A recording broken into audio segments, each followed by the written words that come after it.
है, guest speaker है। Doctor शलीना ने हमें ज्वाइन किया है। डॉक्टर शलीना से पता नहीं आप लोग कितने वाकिफ हैं, लेकिन ये पाकिस्तान में हमारे पास हमारी खुशकिस्मती है कि इन जैसे प्रोफेशनल्स हमारे साथ हैं।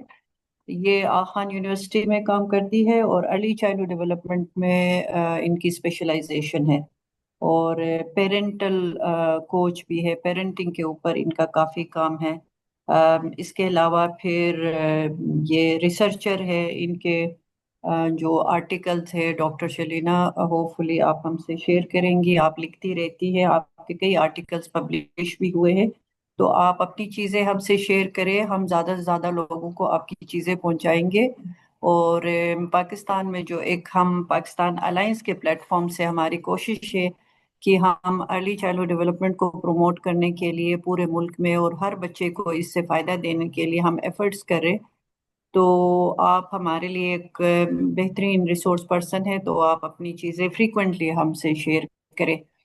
तो इन्हीं अल्फाज के साथ मैं आपका ज़्यादा टाइम ज़ाया नहीं करूँगी। अलबत्ता जो पार्टिसिपेंट्स है, आप लोगों को हम मौका देंगे। पहले डॉक्टर शलीना अपना प्रेजेंटेशन करे और उसके बाद फिर हम एंड में इंशाल्लाह आप लोगों को सवाल का मौका देंगे। आप अपना सवाल नोट करें या इस दौरान आप चैट बॉक्स में अपना सवाल लिख भी सकते हैं। मेरे साथ वानिया भी बैठी है, हम दोनों इस चीज़ को वॉच करेंगे और इंशाल्लाह हम फिर आपको मौका भी देंगे। तो over to you doctor Shalina, and I am really looking forward to this important webinar, क्योंकि ये जो एक तो डॉक्टर शलीना को सुनना मुझे बहुत ज़्यादा, I always learn from her. और फिर ये जो टॉपिक है building literacy rich environment especially at home, तो ये it's very close to my heart. तो over to you doctor Shalina. Thank you so much, Khadija, and thank you so much. I'd like to request everyone कि आप one लिखें अगर आप ये session bilingual रखना चाहते हैं, and two लिखें if you want this session to be in English.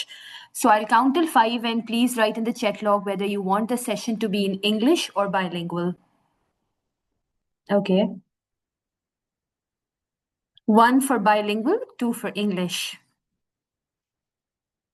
चलें जी, we have mostly 1 and some are also 2. So let's just keep it bilingual ताकि ये सबके लिए beneficial session रहे. So thank you so much Miss Khatija आपके introduction का। आज का हमारा topic है building literacy rich environments. अक्सर औकात हम जो है वो इसको as a print rich environment की भी बात कर रहे होते हैं, मगर जैसे जैसे साइंस प्रोग्रेस करता जा रहा है वो no more they focus on the print rich environment, but now they call it and use this term as literacy rich environment. And आप सब चाहें तो chat log में मुझे बता सकते हैं कि what do we mean by literacy? How do we define literacy? What to you is literacy in the chat log? This is a disclosure slide that I'd like to put up. Something about what we do at the Aga Khan University. I work with the ECD Prep. I lead this initiative. It's an early childhood development, parenting readiness and caregiver readiness education program. हमारे इसके अंदर formal ECD parenting clinics होती है जो कि हम inpatient outpatient parenting counselling provide करते हैं, और ECD टेली पेरेंटिंग भी होती है, विच मीन्स जूम पे प्रोविजन होती है। हम काफ़ी सारे कोर्सेज करवाते हैं एजुकेटर्स और पेरेंट्स के लिए जो हमारे वर्कफोर्स ट्रेनिंग का पार्ट है। जैसे खतीजा ने आपको बताया कि कुछ रिसर्च करते हैं जो कि आप देख सकते हैं, हमारी ओपन सोर्स रिसर्च होती हैं। आप मेरा नाम या ECD प्रेप OBGYN सर्च करेंगे तो आपको सारे डॉक्यूमेंट्स मिल जाएंगे। कुछ हम एडवोकेसी करते हैं और कुछ सिस्टम स्ट्रेंथनिंग पे काम करते हैं। मेरा इंट्रोडक्शन हो गया। ये मेरे कुछ टीम मेंबर्स हैं जो कि ऑलमोस्ट हर वक्त मेरे साथ काम करते रहते हैं। तो मैं इनको एक्नॉलेज करना चाहूँगी, स्पेशली किरण असलम। किरण आप चाहें तो चैट में एक स्माइली फेस बना सकती हैं। Kiran is with me. Kiran helps me in almost all the projects and she's also attending today with us. So thank you so much. Before starting the session मैं चाहूँगी कि हम एक गेम खेलें, और आप चैटलॉग के अंदर आपको ज़रा फास्ट टाइपिंग करनी होगी, बट मैं आपको यहाँ पर एक गेम दिखाऊंगी और वो गेम स्टार्ट करूंगी जिसमें आपको पिक्चर्स नज़र आएंगे और इस पिक्चर्स को आपको गेस करना है उसका वर्ड, ठीक है ना? So let's get started on the count of 3. 1, 2, 3. Let's get started with the game. So आप सब ready हैं? Please check log में you'll have to participate. ठीक है, आपको guess करना है ये क्या word है. You guess the word by emoji? Come on, ज़्यादा time नहीं है आपके पास. देखिए मैं आपको बता सकती हूँ. This is water, water drops and melon. So watermelon. Let's just guess the word drops watermelon. Excellent. So you get the game. Great start. This word is watermelon. Second question. Can you guess the correct emoji? इसमें आपको emoji guess करना है.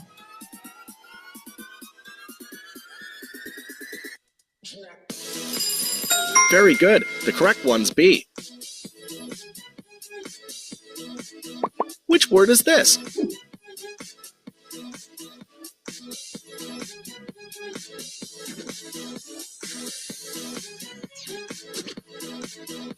Peanut butter. That's right. Peanut butter is the answer.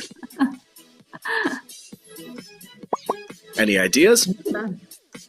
You can use the chat log and let us know what word this is. So, ice and cream. This is a big level. Of course, it's ice cream. Can you guess the ice cream flavor by its scrambled name? आपको flavor guess करना है ice cream का. Vanilla. Yes, it's vanilla. Vanilla. What's your answer? Please leave your answer below to let us know. Great. You guess the word by... So literacy is the most basic currency of knowledge economy. कितना beautifully इस code को हम relate कर सकते हैं इस game से, जहां पर हम डिफरेंट सिंबल्स, डिफरेंट इंटरेक्शन के थ्रू वो वोकैबुलरी आपसे पूछ रहे थे, वो वर्ड्स आपसे पूछ रहे थे. And literacy has transcend been a skill as per this quotation by Barack Obama. ये कहते हैं कि लिटरेसी जो है वो एक इकोनॉमी, एक नॉलेज इकोनॉमी है. अगर हमारे पास वर्ड्स नहीं है, हमारे पास लिटरेसी स्किल्स नहीं है, तो हम बहुत ही इकोनॉमिक पार्टिसिपेशन, हमारा सिविक पार्टिसिपेशन, हमारी सोशल लाइफ, ये बहुत ज़्यादा जो है हम उससे डिस्कनेक्टेड रहते हैं. और आजकल के ज़माने में where it's a lot of knowledge driven society, it's very important that literacy actually determines inclusion versus marginalization. अगर आप देखें, आपको अगर आपको लफ्ज़ आते हैं, आपको बोलना आता है, आपको लिखना आता है, आपको अपने आप को एक्सप्रेस करना आता है, तो आप मेन स्ट्रीम में हैं, वरना जो है आप मार्जिनलाइज्ड हो जाते हैं. So literacy is basically knowledge economies, and nations and caregivers, educators who fail to invest in literacy, they compromise their economic competitiveness, they compromise their caregiving, they compromise the development of young children. So literacy is really basic thing we can provide to young children. And that is why today's topic is all about that, how we can make our homes and schools as gateways for lifelong learning by integrating literacy-rich environments. So सबसे पहले हम ये समझने की कोशिश करेंगे कि literacy और चाइल्ड डेवलपमेंट का आपस में क्या कनेक्ट है. लिटरेसी को हम कैसे डिफाइन करते हैं. So literacy rich environment define होते हैं जब हम बात करते हैं कि एक ऐसा एनवायरनमेंट जो बहुत ज़्यादा इंटरैक्टिव हो. आप भी मुझे चैट लॉग में बताएं कि आप लोगों की क्या डेफिनेशन है लिटरेसी रिच एनवायरनमेंट की.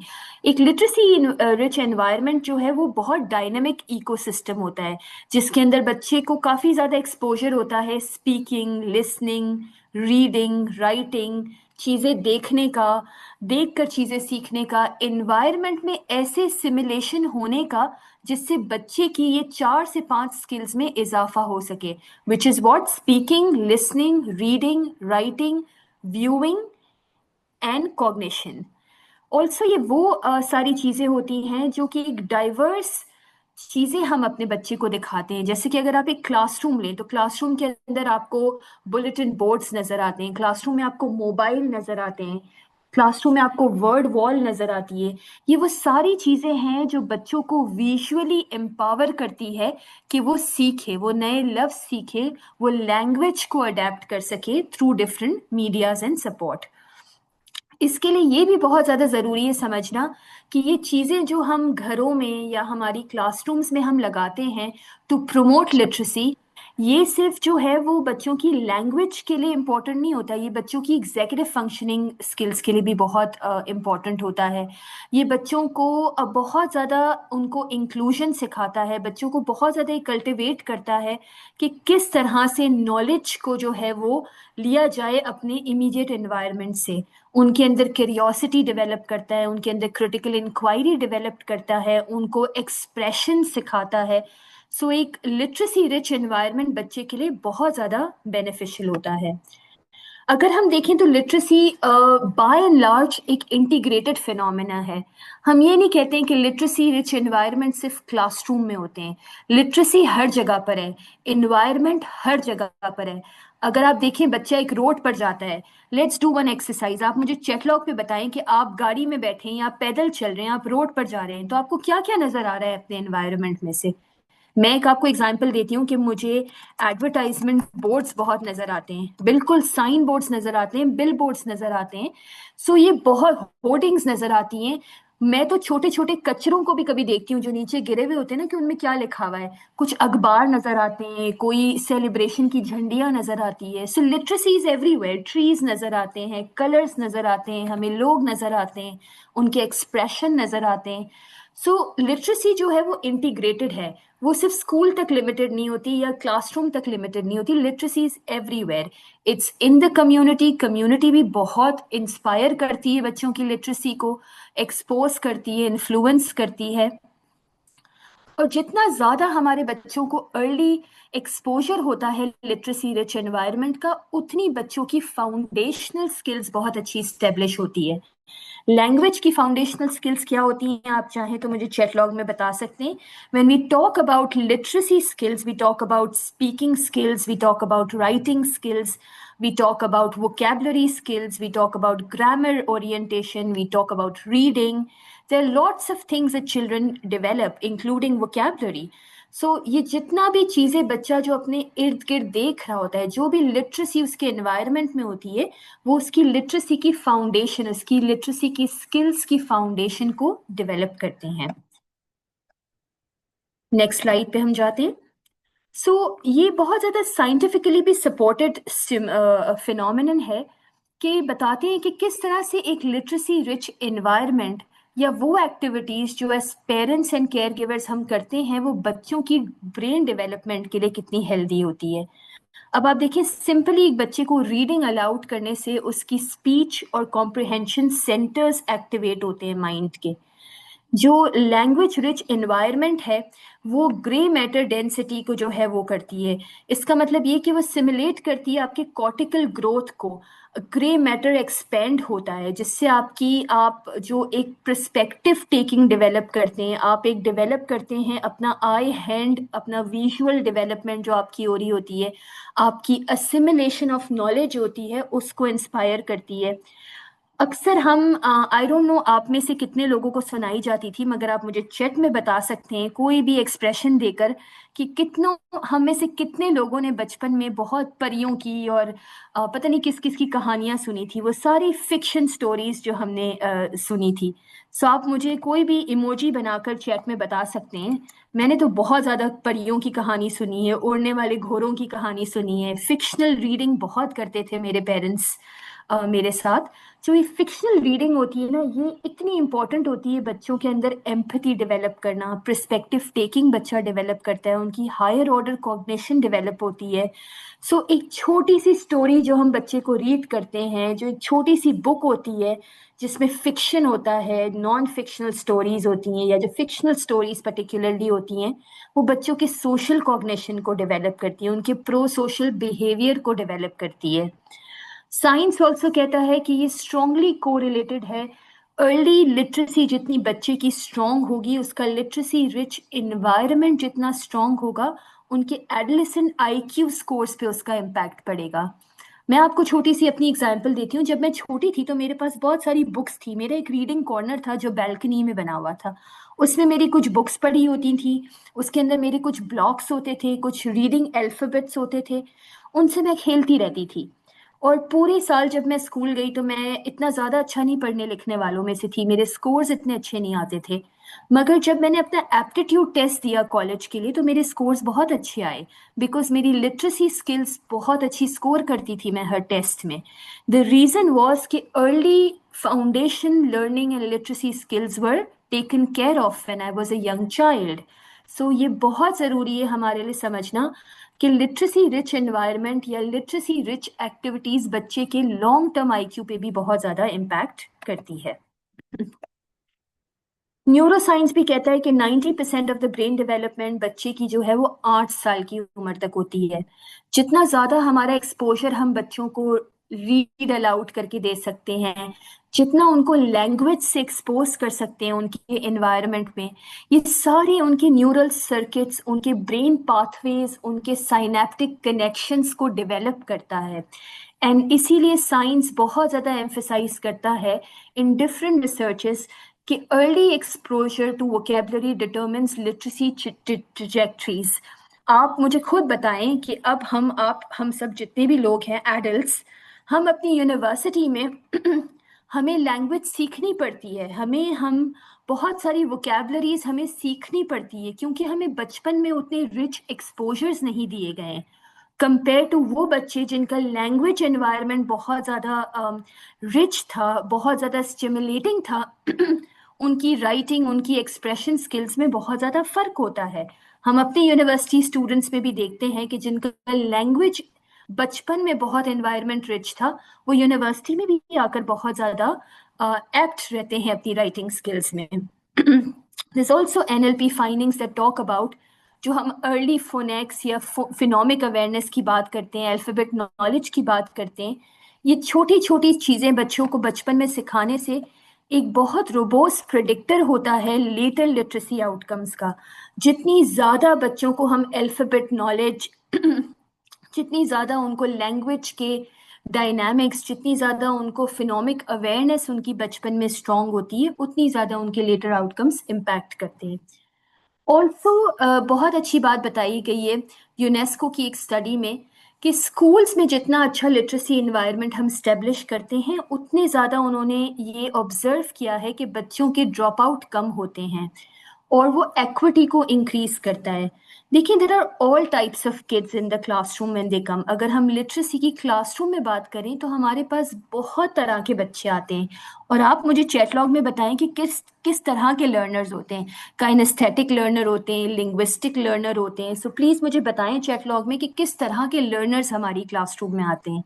अब वो एक क्लासरूम 4 दीवारी जिसके अंदर कोई भी लिटरेसी रिच एनवायरनमेंट ना हो, तो एक बच्चा जो कि एक्सीलेंट एग्जाम्पल, जो कि म्यूजिकल लर्नर है और उसके लिए कोई म्यूजिकल इंस्ट्रूमेंट ना हो, या हम कोई पोम्स ना चलाएं, या कोई स्टोरीज बैकग्राउंड में नहीं नरेट कर रही हूँ, तो उस बच्चे की लर्निंग एक्विटी में ब्रेक आता है एक।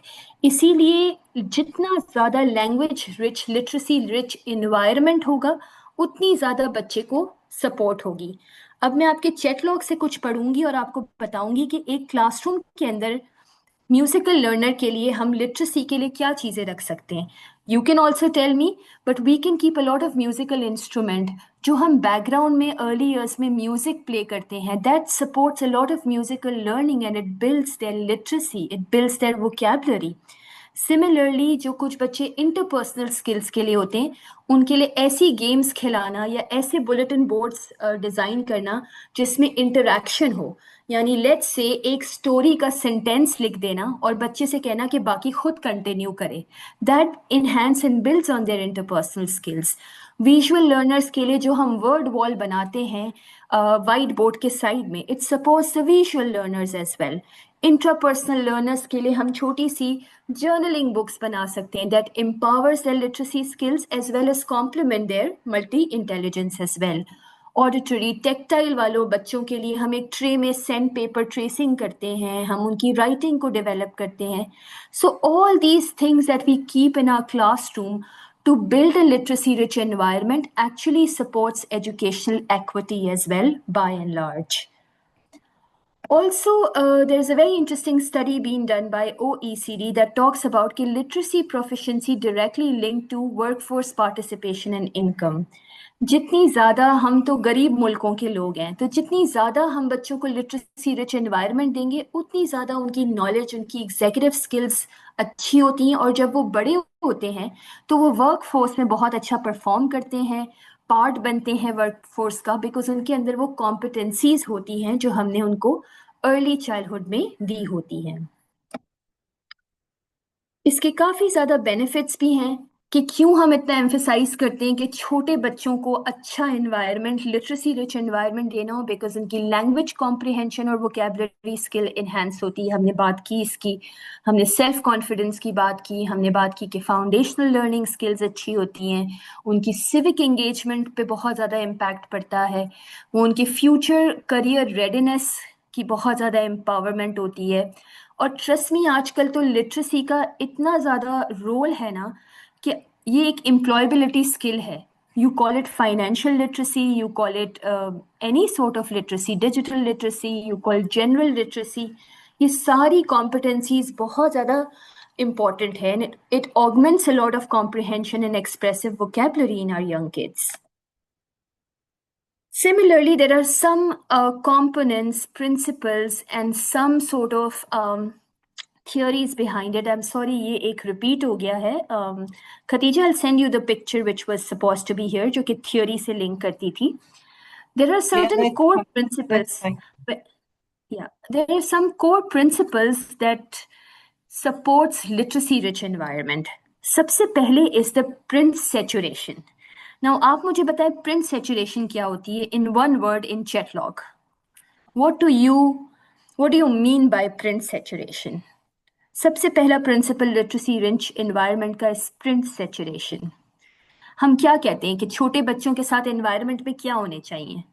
लेबल्स होने चाहिए, हर चीज को हमें लेबल करना है, बिकॉज जितना बच्चा प्रिंट देखेगा, एक्सीलेंट आउटले, जितना बच्चा प्रिंट से कनेक्ट करेगा, उसकी उतनी विजुअल, उसकी उतनी dynamics of language, richness of language, variety in language exposure, words, vocabulary will enhance. Then the other core principle is the oral language foundation. और ओरल लैंग्वेज में हम क्या एक्टिविटीज बच्चों से करवाते हैं, आप मुझे बताएं. We do a lot of show and tell. Yes, hanging mobile is also one of a very good example. Birthday calendar is also a good example of print saturation. Now, coming to the next principle, which is oral language foundation. What does this mean? Yes, we do a lot of show and tell in the classroom. We do a lot of role play in the classroom. These are all kind of activities that enhances oral language.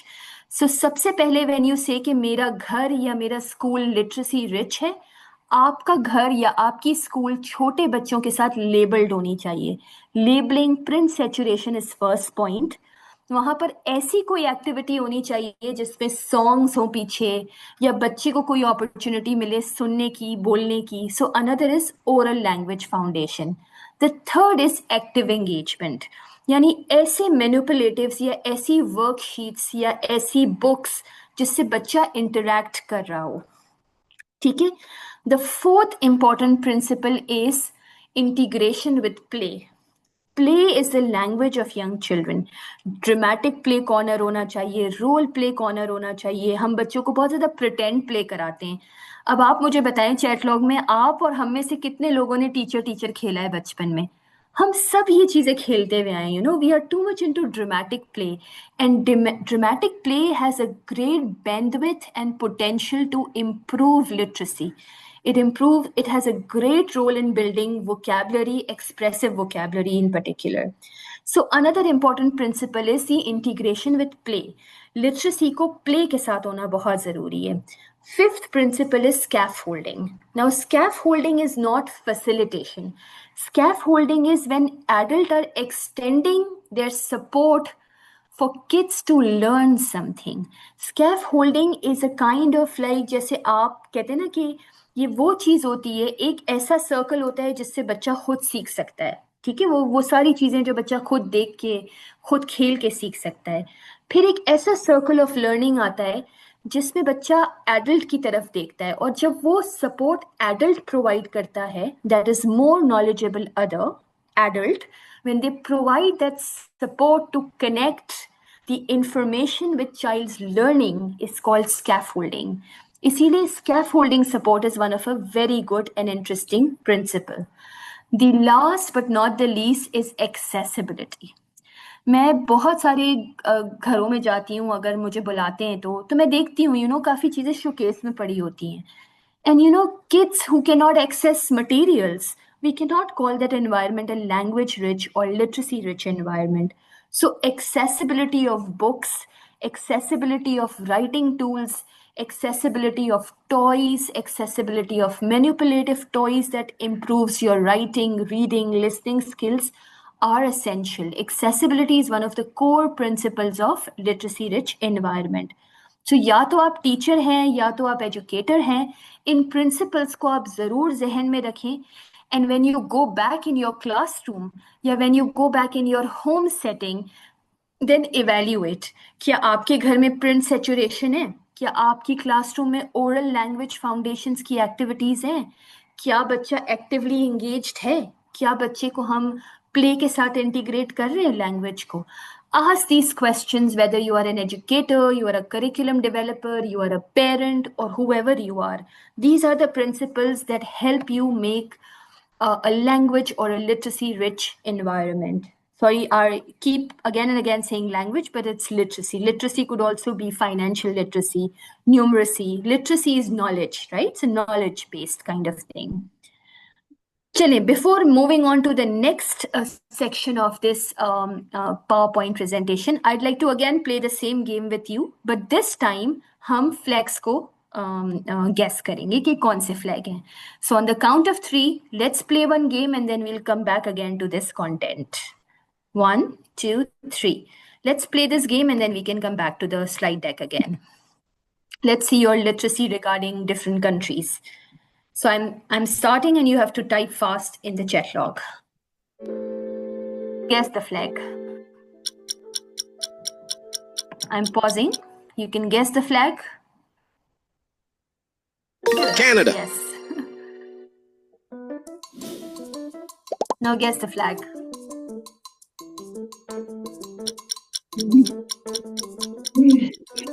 It's United States.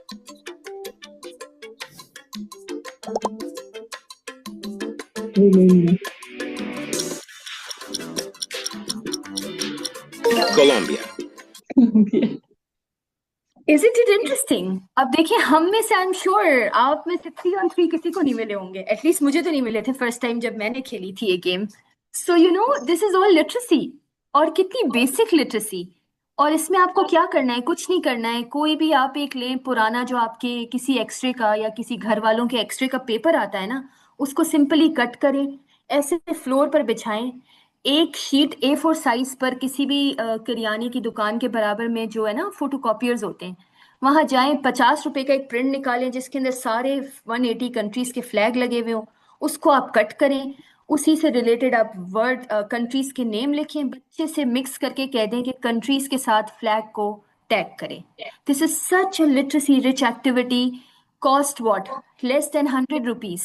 सो बहुत ही easy तरीके से आप बच्चों को ये literacy भी provide कर सकते हैं. Literacy is all knowledge. So now let's talk about as how we can develop literacy-rich environment in educational settings, and then we will come on to the home settings as well. So if you are an educator, there are ways that you can do practices to create literacy-rich environment in your schools. Classroom must be immersive in print-rich spaces, where visuals, story corners, environmental print constantly reinforce literacy. It's very, very important.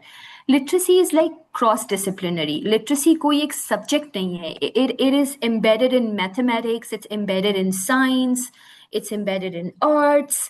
Also, as teachers and educators, we need to understand, I don't know, कल को अगर मैं कोई minister वगैरह बनी तो I will take language off as a subject. Language is not a subject, language is everywhere. You can integrate language, or you can integrate everything with language, Science has language, social sciences has language. I don't know, you will agree to me or not, but you can always write it down in the chat log. True if you agree with me, false if you don't agree with me, and it's perfectly fine not to agree with such statements.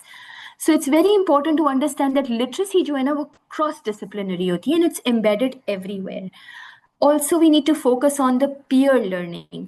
जब भी हम classroom में होते हैं ना तो एक तो टीचर होती है, एक एनवायरनमेंट होता है, मगर जो बच्चे होते हैं ना, बच्चे आपस में भी बहुत ज़्यादा जो है ना सीखते हैं एक दूसरे से. So peer-led activities such as debates, discussion, collaborative reading, it fosters such good skills, which is like critical dialoguing, democratic play, democratic participation. बच्चे बहुत सीखते हैं गेम से. मैं जब किंडरगार्टन में पढ़ाती थी ग्रेड 1 में, अर्ली चाइल्डहुड में, once in I don't know, it was really long back. So जब भी मेरे पास एक फ्री पीरियड आता था ना, या कहीं मैं सब्स्टिट्यूट टीचर की तरह जाती थी, तो मैंने बहुत अच्छी एक गेम बनाई थी जिसमें मैंने क्या किया था कि छोटे छोटे A4 साइज के पेपर्स ले लिए थे. एक मैंने अपनी छोटी सी पाउच ले ली थी, और उस पाउच पे जो है मैंने काफ़ी सारे अल्फ़ाबेट्स वाले छोटे छोटे स्टोन्स डाल दिए थे, और ऐसे बहुत सारे पाउचेस बना लिए थे. सो मैं 3-4 बच्चों को बैठाती थी, उनको वो पाउचेस देती थी ग्रुप के अंदर, एंड आई यूज्ड टू से कि जो ज़्यादा मैक्सिमम वर्ड्स बनाएगा ना अपने A4 साइज पेपर पे, उनको ज़्यादा स्कोर मिलेगा. You know, and they would compete with each other, they would learn words from each other, they would sometimes even copy from each other. But that peer interaction, that peer exchange of vocabulary was so good, so rich, that sometimes I would even learn from them. So do such kind of peer interaction activities as well. Also understand that literacy should be always follow a balanced approach. You should not forget phonics, not forget comprehension, and focus on fluency and writing. Likewise, you cannot completely focus on reading and let go of writing. So there's a very balanced approach to literacy. And these are the skills that we need to inculcate in our classrooms in almost every period, every lesson that we teach to young children. Now, there are ways that we can also develop environment, which is the physical environment of young children. We need to really understand that, you know, whenever we develop environment, we keep certain principles in mind. One principle is a principle of utility, कि हम ऐसा environment बताएं जो decorative ना हो बल्कि कुछ सिखाए बच्चों को. अक्सर मैं अपनी हॉस्पिटल में भी जहाँ मैं काम करती हूँ वहाँ मैं देखती हूँ, या किसी इन्वायरमेंट में देखती हूँ, मैं देखती हूँ बहुत सारे कार्टून्स को डिस्प्ले कर दिया है. ना कोई वर्ड लिखा है, ना कुछ लिखा है, कोई इंटरेक्शन नहीं है. It's just a decoration, and you call it child friendly decorations, you know.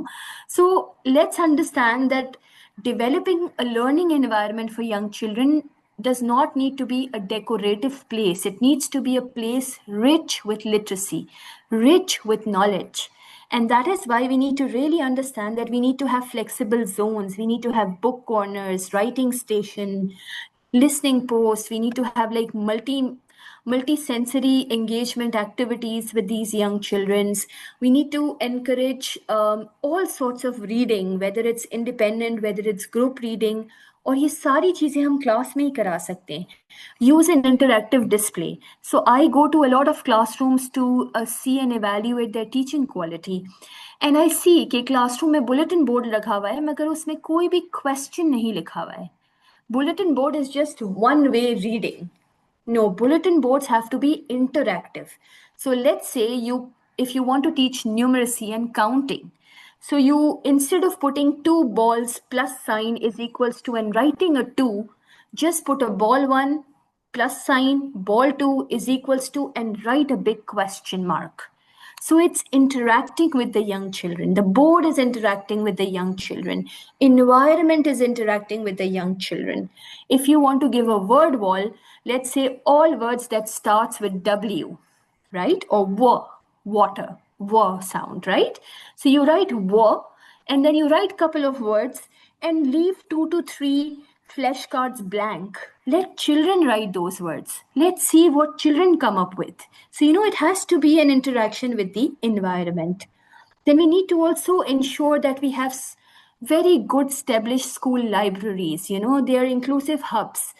अब मुझे इतनी हंसी आती है ना जब भी मैं देखती हूँ कि library is a period, you know. I mean, it's fine to have library as a period once a month to orient children how to use a library and how to use those catalogs. But library, in my opinion, should be an open place. Lunch time पे उसको खुला होना चाहिए, वैसे time पे भी उसको खुला होना चाहिए कि एक बच्चा जाते जाते अगर 2 मिनट रेस्ट करके कोई बुक पढ़ रहा है, I mean we need to provide these zones of literacy in our school. We need to think creatively to provide such elements of the environment that promote learning or provoke learning. So these are the things, and these are some ways you can develop the environment, learning environments and literacy rich environments. We also need to maintain print-rich classroom and corridors. I've seen कि बहुत सारी vocabularies schools में इतने सारे zones होते हैं और वहाँ पर कोई tagging नहीं होती. So tag करने से बच्चे को एक awareness मिलती है ना, उसको एक vocabulary आती है. Like हर color मैंने देखा है classroom में blue ही होता है. चाहे वो sea blue हो, चाहे वो teal हो, चाहे वो aqua हो, वो blue color ही tag करते हैं उसको. So please make sure that we maintain a print-rich classroom and corridors by using a wide range of vocabularies for young children. Encourage student authorships. आप मुझे बताएं in the chat log कि क्या एक 3 साल का बच्चा स्टोरी लिख सकता है, खुद की story? Yes or no? So you can write Y or you can write N. कि एक 2.5 साल का बच्चा या 2 साल का बच्चे की अपनी बुक हो सकती है? हो सकती है, बिल्कुल हो सकती है. अगर आप एक 2 साल के बच्चे को ले रहे हैं, just get them to collect a few papers, ask them to draw anything, and then ask them to make a story out of it. They will do it. They can have pictorial books. Every child, every single person born in this world is an author. In my opinion, every person who is born in this world is an author. If you can express, you are an author, So promote that authorship, promote newsletter, promote school anthologies. It's very important. Use technology as collaborative literacy. हम भागते हैं अक्सर. Until 2 years of age, absolute zero screen time होता है. मगर educational institution में जो 30-40 minutes का भी हम use करते हैं digital literacy time या technology time, we need to use it effectively. We can get students talk and make Chinese students as their friends, or make some Sri Lankan students as their friends. Have once a month some person from outside coming, sharing what is in their house. Use digital literacy to enhance knowledge of young children instead of running away from them. Develop mentorship models as well. Sometimes जिस school में मैं पढ़ाती थी, एक school में, उसमें हर महीने में एक दिन ग्रेड 5 के बच्चे आकर एक क्लास लेते थे छोटे बच्चों की, and they would do wonderful projects with these young kids. वो दोनों बच्चे, थोड़े बड़े थोड़े छोटे, मिलकर इतने beautiful projects बनाते थे, and we would get amazed as teachers. So it's very important to work on those things as well. कोशिश करें कि आप एज टीचर अपने स्कूल में एक लिटरेसी पॉलिसी बनाएं जिसको अलाइन करें इंटरनेशनल प्रैक्टिसेस से. So these are some of the ways schools can integrate literacy rich environment in their schools, and these are all suggested by all international frameworks of EYFS, KHDA as well, also UNESCO, also other OECD, PISA. So they have those literacy standards that talk about different things.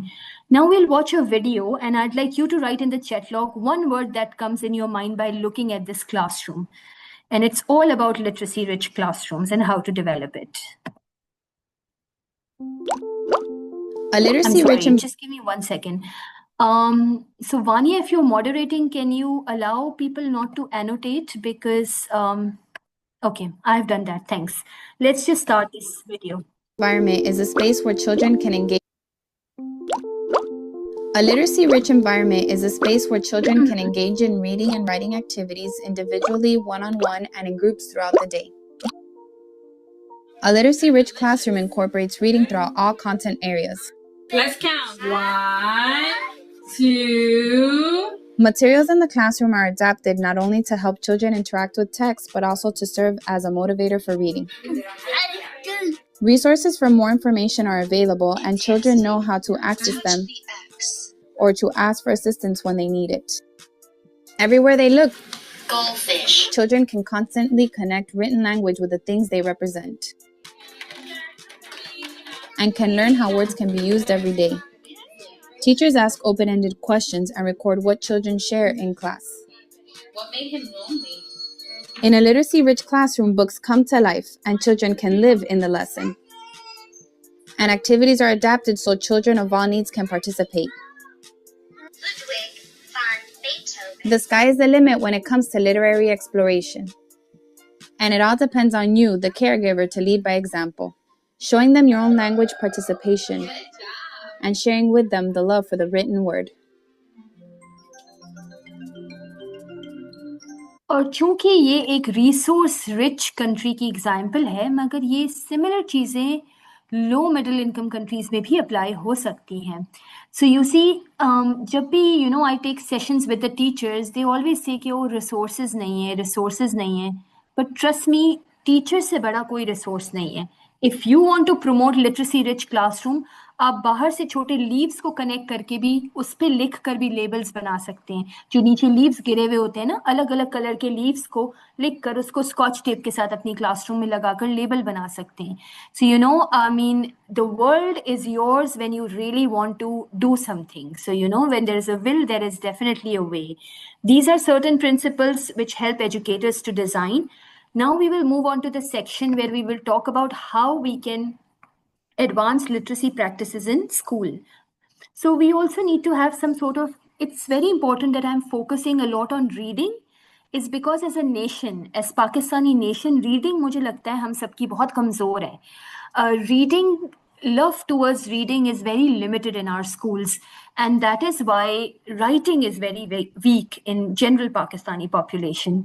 When we come, or when we pass through the stages in higher education, so we get to see कि हमें हमारी writing skills पे बहुत काम करना पड़ता है, and this is for the reason क्योंकि हम read नहीं करते हैं. और अभी ये generations after the millennial generations, इनमें reading की habits बहुत minimal हैं. So we need to have some sort of a reading groups in our school. We need to have literacy portfolios, and it also helps a lot of information as well. वो लोग जो digitisation technology afford कर सकते हैं, वो digital story telling multimedia projects बना सकते हैं. और क्रॉस एज ट्यूटरिंग तो बेस्ट काम करती है रिसोर्स कंस्ट्रेंट सेटिंग में. आप एक 5-6 साल के बच्चे को आराम से 10-12 साल के बच्चे को once in a month एक जॉइंट एक्टिविटी करवा कर कोई चीज़ें कर सकते हैं. Now this was all about educational setting. We will now move on to literacy rich environment at home. But before we move on to it, I will count till 10.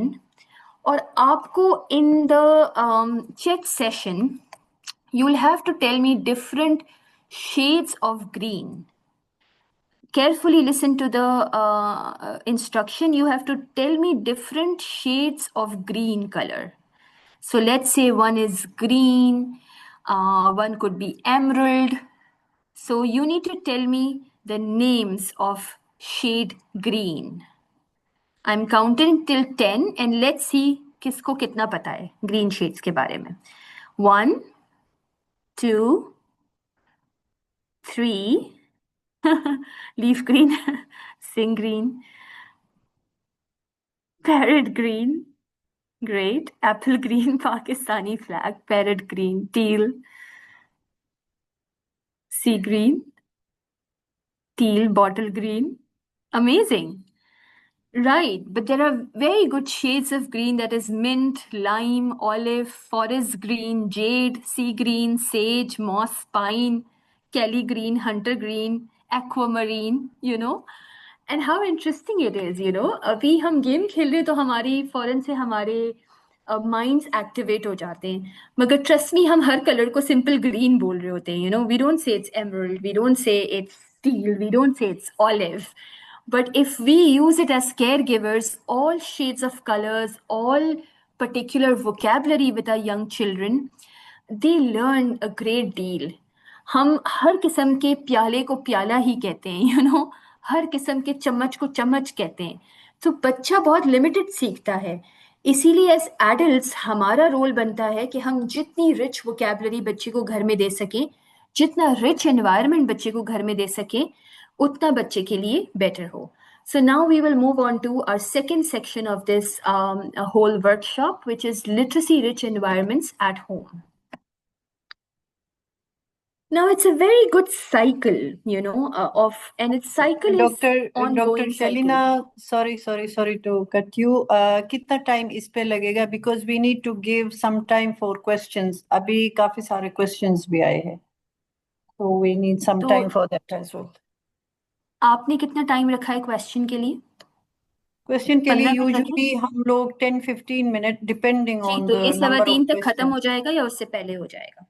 Okay, ठीक है। नहीं, but you should take your time, और हम देखते हैं इसमें से कुछ क्वेश्चंस मैं देख रही थी एक जैसे हैं, तो उसमें से कोई एक Can we talk लेंगे। about it later because वो momentum otherwise या break हो जाएगा? या Thank you. या All right, so let's talk about the literacy at home key practices. It's a vicious cycle, it's not a vicious cycle, but it's a continuous cycle of doing different activities at home, establishing reading ritual. Again, मैं बहुत focus reading पे कर रही हूँ.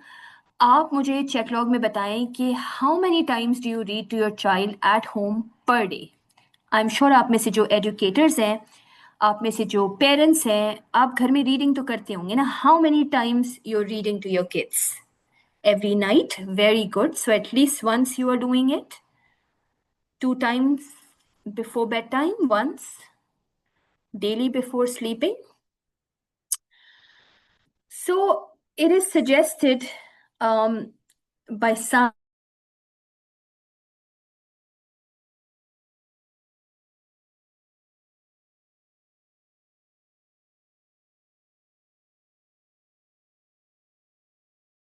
you read a spiritual text. Before bedtime, you read a moral story. And make a wall at the back of your fridge and do a word reading. ये मैंने कर दिया, आप चाहें तो इसको कॉपी पेस्ट भी कर सकते हैं. At least 3 times a day, if you do a reading routine or make it a reading ritual, it really helps. पहला टाइम जब हम रीड करते हैं वो हम जब करते हैं जब बच्चा खाना खा लेता है, तो उसके साथ बैठ के कोई भी, आप जिस भी मजहब से आपका ताल्लुक है, कोई भी एक पेज अपने मजहबी रीडिंग करें. ठीक है? फिर जैसे ही बच्चा थोड़ा या तो सो जाता होगा, या आपका बच्चा कोई ट्यूशन वगैरह जाता होगा, या आप उसको कोई एक्टिविटी देते होंगे, आई डोंट नो क्या रूटीन होता होगा, बट आप हर हफ्ते या हर महीने एक वर्ड वॉल बनाएं. ऐसे 10 वर्ड्स लें या 5-10 ईडियम्स ले लें और उसको फ्रिज के पीछे चिपका लें, और रोज जाके बच्चे को उसके साथ 2 मिनट 5 मिनट उसके साथ बात करें उन वर्ड्स के अराउंड, उन वोकैबुलरीज के अराउंड. And तीसरा is when you are sleeping and when it's a bedtime. So read a moral story or read stories with great lessons. So it's very important for everyone to establish a reading routine. Then we all know the awareness that how we can expose to environmental print. मैं personally अगर मेरा अपना भी बच्चा हो तो मैं अपने घर को जरूर लेबल करूं, एटलीस्ट उस कमरे को तो जरूर लेबल करूं जिसमें वो बच्चा होता है. ठीक है? चाहे वो मेरा कमरा भी क्यों ना हो. एंड ऑल्सो कुछ और चीज़ों को भी लेबल करूँ. It's very important for kids to see labels. और फ्रिज है, कबर्ड के पीछे के एरिया है, वो सारे ऐसे एरियाज हैं, लो कॉस्ट है, उसके पीछे आप मज़े से लेबल करके बच्चों को सिखा सकते हैं. It's also very important to engage in functional literacy. Now आप मुझे चैट लॉग में बताएं कि फंक्शनल लिटरेसी क्या होती है. What to you is functional literacy? Functional literacy वो बातें होती हैं जो हम बच्चे से घर में करते हैं, जैसे कि हम रेसिपी बच्चों को बताते हैं, या बच्चों को एवरी डे जो कॉन्वर्सेशंस बच्चों से होते हैं ना, उसे हम फंक्शनल लिटरेसी कहते हैं. और इस फंक्शनल लिटरेसी को सबसे ज़्यादा पेरेंट्स डेवलप करते हैं. इसीलिए आप बच्चों के साथ ज़रूरी है कि बैठ के अच्छी तरह उनको समझाएं. जैसे कि एक फर्ज करें, हम उर्दू में कहते हैं आंगन. अगर आंगन में आप जाते हैं या बाहर का एरिया जिसे हम आंगन कहते हैं, वहाँ बैठें, वहाँ जो भी आप कॉन्वर्सेशन कर रहे हैं उसको वोकैबुलरी से कनेक्ट करें. सो कोशिश करें अपनी फंक्शनल लैंग्वेज को भी काफ़ी ज़्यादा रिच बनाएं बच्चों के लिए. Encourage story telling. मैं जब छोटी थी तो बहुत ही इधर उधर की स्टोरीज आके बताती थी. काफ़ी स्टोरीज सच होती थी, काफ़ी स्टोरीज सच नहीं होती. बच्चे बहुत ज़्यादा मेडअप स्टोरीज बनाते हैं, बट आपको एटलीस्ट वंस अ डे बच्चे से स्टोरी ज़रूर सुननी चाहिए कि अच्छा बताओ ना, कोई अच्छी स्टोरी सुनाओ. And let children, the child be creative. Let them be fictional. It doesn't matter. आपको बस उसकी स्टोरी टेलिंग को इग्नाइट करना है। And then you need to model literacy practices. जिस तरह अभी आप मेरे साथ चैट पे बहुत ज़्यादा इंटरैक्टिव हैं, अपने बच्चे के साथ भी इतने ही वोकेबलरी रिच रहें, अपने बच्चे के साथ भी ये मॉडल करें प्रैक्टिस। आप जितने ज़्यादा मल्टीपल वर्ड्स यूज़ करेंगे, आप जैसे बोलेंगे, आप जैसे अपने पिच को ऊपर नीचे रखेंगे, इसी तरह आपका बच्चा आपको देखकर सीखेगा। सो मॉडल दोज लिटरेसी प्रैक्टिसेस। मुझे अच्छी तरह याद है, मैं अपने फादर के साथ 1 घंटा बैठ के वो नेशनल ज्योग्राफी देखती थी, और इसी तरह एक और चैनल भी आता था जिसका नाम था डी से डिस्कवरी शायद। Oh my God, and it used to really help me. You know, I used to listen to so many good things about life. So do this. And please understand that the role of parents is to foster curiosity, create routines, provide different materials to young children. Teachers role is to scaffold. Care givers जो हमारे घर में होते हैं, उनका भी बहुत बड़ा रोल होता है। जैसे बच्चे के भाई बहन हैं, बच्चे के एक्सटेंडेड फैमिली मेंबर्स हैं, बच्चे के दादा दादी हैं, कि वो उनको वो स्टोरी सुनाएं जो वो सस्टेन करें। आप बहुत लकी हैं कि अगर आपके घर में ऐसे 2 लोग हैं जो अलग अलग लैंग्वेज में बात करते हैं, उनसे कहें उसी लैंग्वेज में बच्चे से बात करें। So children get to learn different language. There's some practical strategies which you can do it at home is create a cozy family reading space. एक ऐसा कॉर्नर जरूर होना चाहिए, चाहे वो आपका बेड हो, चाहे आपका एक सोफा हो, जहाँ पे हर कोई बैठ कर ना 10 मिनट रीड करे। एक ऐसे ही, चाहे आपको बच्चे के सामने प्रिटेंड भी क्यों ना करना पड़े ना रीडिंग के लिए, do this. It develops their reading skills, it develops their orientation to know that books have to be read. You need to also rotate different books, you know, bring different books are like knowledge gateway, you know. Introduce writing through drawing, diaries and list.